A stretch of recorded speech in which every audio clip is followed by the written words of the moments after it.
Welcome to 21st Century Competencies in Action, Planning Instruction for 21st Century Learners. In this video series, you'll see examples of learning activities facilitated by teachers in Washoe County School District that help our students develop the competencies they will need to be college and career ready in the 21st century, and demonstrate mastery of the content and skills articulated in the Nevada Academic Content Standards. Based on a 3-year global research study into innovative teaching and learning conducted by Microsoft Partners in Learning, Washoe County School District has adopted a framework that includes 6 dimensions of 21st century learning: collaboration, knowledge construction, real-world problem solving and innovation, the use of technology for learning, self-regulation, and skilled communication. This video focuses on the 21st century learning dimension of skilled communication. Students are communicating skillfully when they are representing connected ideas rather than single simple thoughts, and when they are using more than one mode or tool to create and communicate a coherent message. The Skilled Communication Elevator identifies 3 21st century competencies. As you watch the video, be on the lookout for examples of students using extended communication, where they represent a set of connected ideas rather than a single simple idea, or multimodal communication, where they use more than one mode or tool for communicating, providing supporting evidence by explaining their ideas using facts or examples, and adapting communication to meet the needs of a particular audience.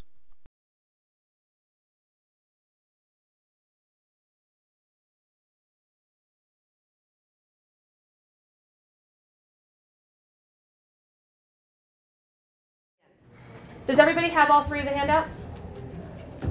You should have accountable talk. We've done that before. Okay, so if you need help with something to say, you guys can look at accountable talk. You guys do have the discussion questions on the green sheet of paper, and the yellow sheet of paper is something new. While you guys are doing the discussion today, what I would like you guys to write down is questions that you have. And the cool thing about this is if you guys write down a question and you want to live tweet it, you can. And it's something that everyone else in the room can kind of address as we're discussing. I also want you guys to write down comments. All right, so if Amy says something and you disagree with her, you could say, I disagree with Amy on this topic because. So write down something. Okay, write down responses to what other people are saying. Everyone has all 3 papers, yes? Okay. I also, if you guys want to live tweet and you don't have a cell phone, I do have the iPad here that's set up on Twitter, so you guys can log in if you want to tweet. Does anyone want to start with it today? No? Yes? Okay. So you're going to have to log in there. Just remember, you guys need to share it, okay? All right, so really quickly before we start, we just want to talk about discussion norms, like expectations for the discussion today. So you guys need to be respectful of everyone's thoughts and opinions. You guys can disagree, that's fine. But remember, we're not name calling or calling people stupid. Okay? So let's be respectful of everyone's thoughts and opinions. I want everybody to participate. You guys are going to participate in the middle. Remember, when you come here into the middle, I want you guys to say something. All right? Talk to the people in the group. If you're on the outside, you guys are participating by writing on the yellow sheet and by live tweeting. Okay? Again, you guys need to tweet. Just because you're in the middle doesn't mean you can't participate. Just remember to be appropriate and stay on topic. All right? Because this is going to be up on the screen, and we don't want anything inappropriate up there. Again, use the hashtag NVHSGov2. Listen. All right? While you guys are in the outside circle or the inside circle, you need to be actively listening. Okay? It's hard to respond to what other people are saying if you are not paying attention. All right? So please make sure if you're not talking, you're listening. And then reflect. Okay? Listen to what people are saying and reflect on that. Where is the conversation going, and what can you guys contribute to make the conversation move forward?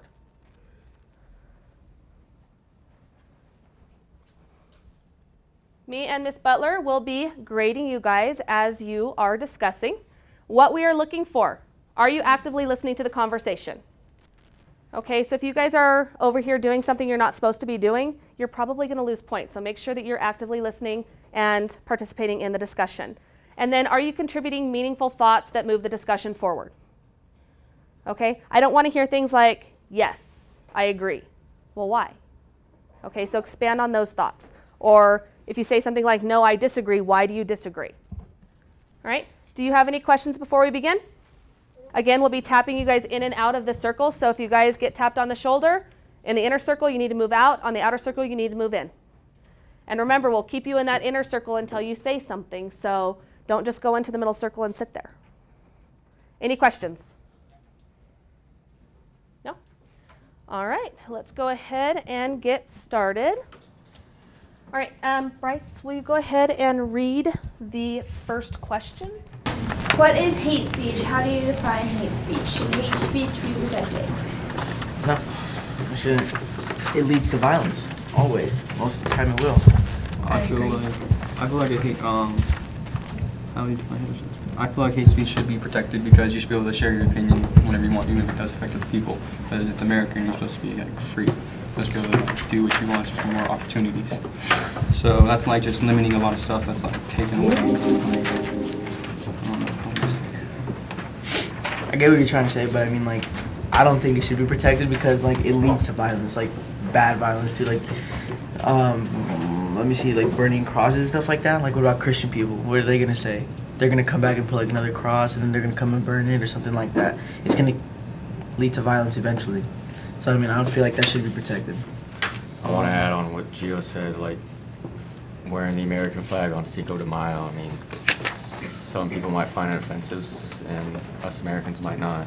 That's why we wear it to show how proud of the country we are. Yeah, I agree with Gio and you. Since hate speech doesn't have like just speech can be an expression. Since like what happened at Baltimore, I think, Washington, where like the killing, like cops are shooting a black guy. Next thing you know, the entire city erupts in a riot. People are stealing everything. Yeah, I also want to point out that during a riot or during like a retaliation, yeah, I think it's part of the hate speech too. Right, it's not even really constructive. I mean, how are we fighting racism when everyone is just looting and burning and there's no point in it? Yeah.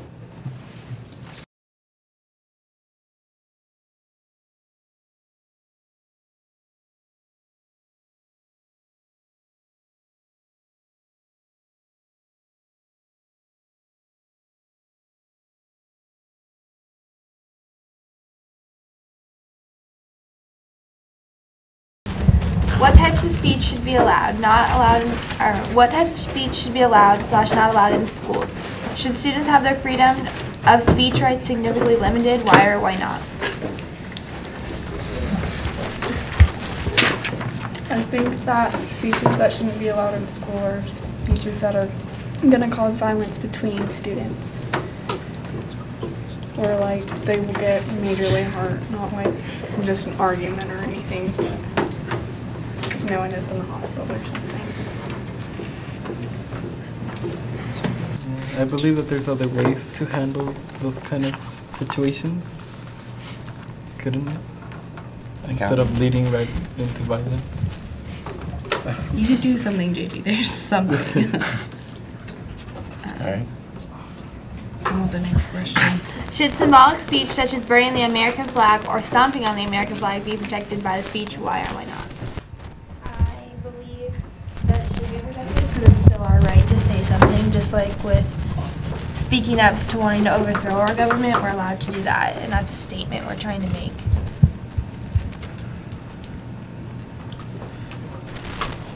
I think if this country is giving you the right to have freedom of speech, you should use it as a certain respect, and you should be able to protect our flag. If you don't like our country, then you should just leave. You shouldn't be able to stomp on our flag. If you're here to respect it and have your freedom of speech, then respect the flag too. Respect what this country is for and what it shows. But why would you respect the country if it's not following through the rights, though? That's the government, not the country.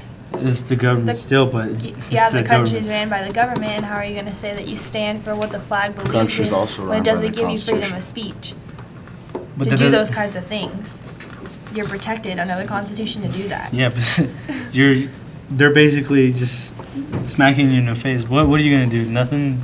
Might as well do a symbolic speech. Why not? I think it's smacking me in the face when you stomp on the flag. Why? Because I have a brother that's in the military dying for me. Yeah. Dying for everyone here.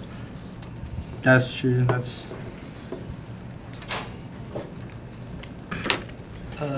I say symbolic speech should be protected speech because I feel that people have the right and the freedom to express themselves in a certain way.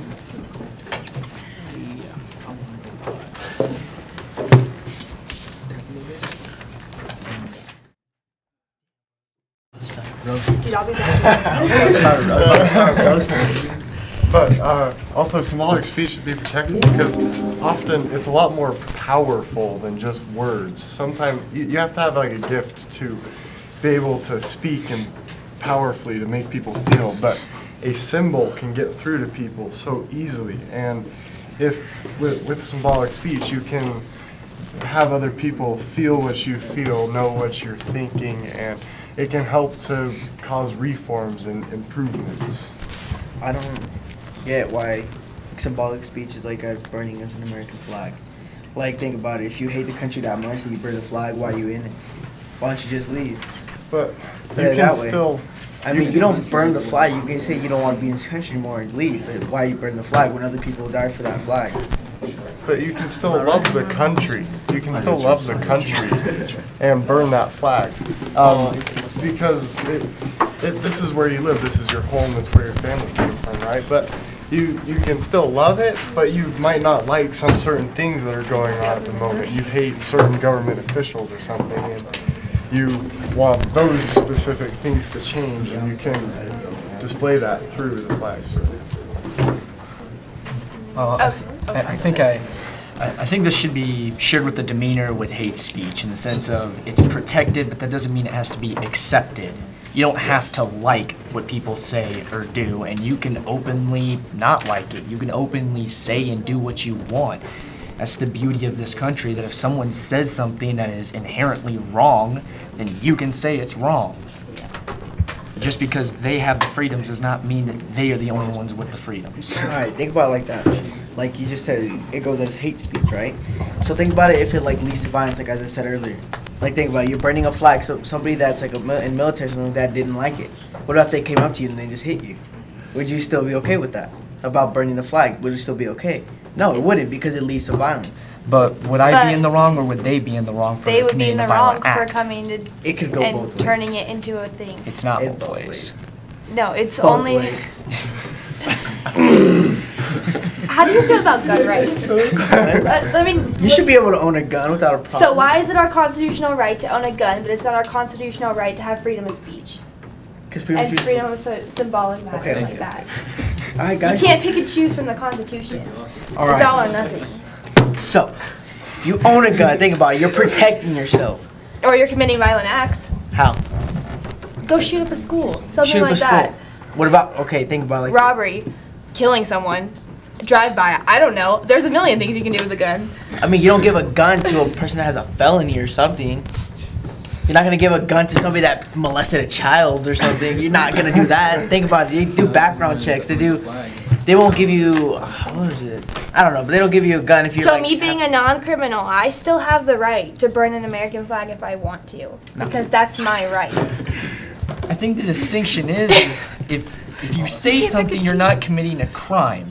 But if I say something and somebody commits a violent act against me, I'm not in the wrong. Yeah, that's their They're in the fault. wrong. If someone's violent, they're going to be violent. They're going to find a reason to be violent regardless of I'm about to start roasting real quick. Alright, think about for like the Baltimore thing. Like what happened when they killed that kid and then they just started all going against the cops and started destroying the city. Think about it. Tell me that didn't lead to violence. They've tried protesting peacefully though, and no Exactly. one listens. You have to stand up. You have to make something big. You have to get them to notice you. By burning down the city? If that's what it takes. We have the right to overthrow our government. If they're not going to listen, you have to do something to get their attention. I feel like it should be an extent. Of course, that's say- not always the right answer. That's not what I'm saying. I don't support the violent protest, but if no one's listening when you're peaceful, how are you going to get their attention? Very well said. Thank you. In flag etiquette, it's actually considered a bad thing to have like the American flag on your shirt or on the side of a barn or as a towel or something. It's just bad. There was actually a big controversy not too long ago because a soldier wrapped his newborn baby in the flag and then took a picture and posted it on the internet, and people were freaking out saying that that was not okay. Wait, why? Why? Well, you guys think about like how you're supposed to treat the American flag. It's not supposed to touch the ground. You know, it's supposed to be above other flags. I mean, it's supposed to be a symbol of pride for our country, but that's a good question. Is it okay to burn it? You know, remember, people who are burning the flag, though, are protesting. They are saying something against their country. Do something else to protest. They don't have to destroy the flag. I mean, come on. Wait, I can destroy the flag and I can't wrap up my baby on it? What he did wasn't illegal. I love my baby. What he did wasn't illegal, but people were saying that it was not okay. It was just kind of against, again, flag etiquette.